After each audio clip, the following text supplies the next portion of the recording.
Let's conclude chapter 7, part 4. 3. Again, this kingdom is likened unto a dragnet.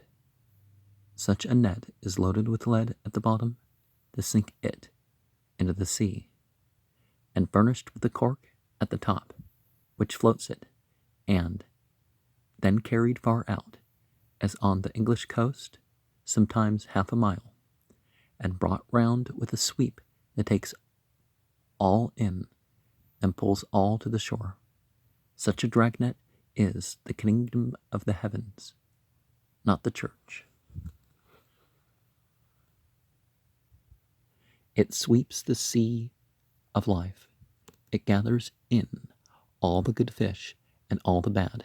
It might be likened to the sea itself, but that Jesus desired to convey again a very deep, important lesson of this kingdom, namely, that at the end of the current age, at a period when this cycle shall come to its conclusion, at the moment when another cycle shall be at its beginning, then there is a discrimination, judgment, separation, crisis, and that this separation shall be followed by the destruction of the wicked. Fishermen sit on the shore and throw away upon the sand all fish that cannot be sold in the market, and the fish die, rot, disappear. Now it is to be remarked that Jesus teaches the doctrine of the final destruction of the wicked at the end of this aeon, but connects with it the idea of suffering, teaching us that the wicked shall not rot away out of the universe painlessly, but shall be as if a man were cast into a furnace, when there should be pain in the process of destruction, pain which should vent its expression, according to the character of the sufferer, in weak wailing or in terrific grinding of teeth.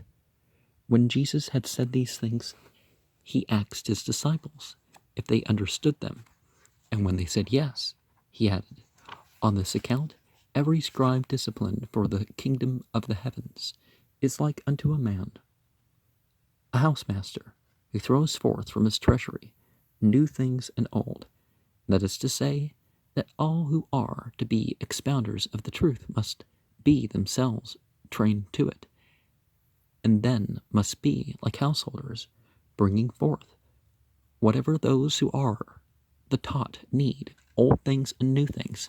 The truths of the kingdom will perpetually expand to the soul's vision as they are studied. The truth is no worse for being old, but if a man supposes that there will never be new revelations of truth, he is sadly mistaken.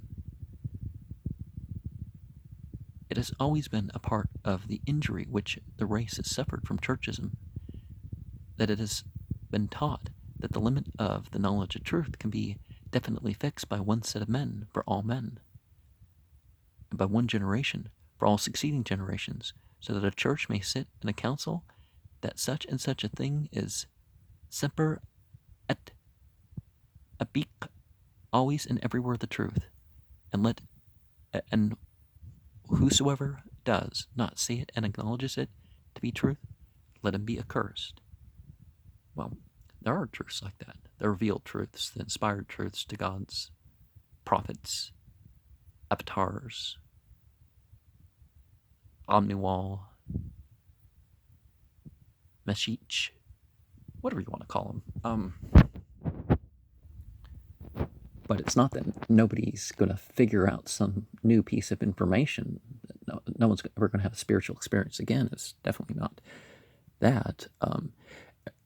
Every man disciplined for the kingdom pours out to those whom he is in turn disciplining all things new and old, all old truths and new developments of science and human experience, and thus the truth, to the teacher's mind, is as old as the hills and as fresh as the flowers that grow thereon. Now, conclusions that people make based on what information they have, even if it is totally true, sometimes are not quite the case. But the facts remain facts forever. And thus the word orthodoxy comes to be the contempt of the wise and the horror of the good, for it no longer means right thought, but the edict of an overbearing and dogmatic and narrow self-conceit. Well, not quite, but it means conservativeness. And people say that when they refer to the various sects of Islam and other things. The orthodoxy of today may be the heterodoxy of tomorrow, thinking that which is right on the plane of discoveries of today may be most strong on the plane of discoveries tomorrow.